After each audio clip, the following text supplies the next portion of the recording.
प्यारे बच्चों अस्सलाम वालेकुम। मजमून कोशर जमूत शरीम मौजू वलुर। आज लिखो सवालन हंद जवाब। सवाल नंबर 1 वलरस अंद अंद कम कम तहसीलक गाम आबाद। जवाब वलरस अंद अंद सोपर बंडपूर तो सुनवर तहसीलक वारिया गाम आबाद। वलुर सर कित पट गो पैदा।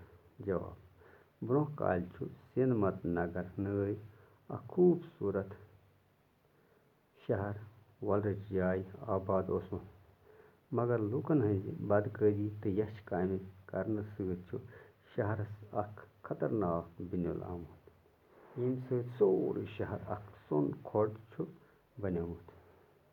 सवाल नंबर 3 वलुर कोता दूर श्रीनगर पे। जवाब वलुर श्रीनगर पे अल पल 45 किलोमीटर दूर। सवाल नंबर 4 क्राल संगरि पे कम सज जियारत। क्राल संगरि पे बाबा शुक्रदीन रिशी रहमतुल्लाह अलैह सज जियारत। सवाल नंबर 5 जन लांक कम बनामुत। जवाब जन लांक कशीर हिंद मशहूर बादशाह जैनुल आबदीन बडशाह सबन बनामुत। सवाल नंबर 6 वलरस मज क्या क्या वोपदान। जवाब वलरस मज गैर नदर तो गाड़ वोपदान।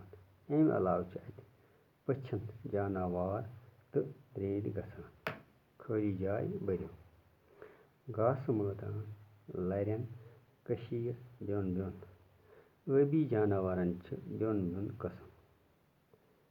वलरच गाड़ सारसी कशीर मज मशहूर। गाड़ हंस लकचन लकचन लरन मज रोजान। वलरस अंद अंद सठा बड़ घास मैदान।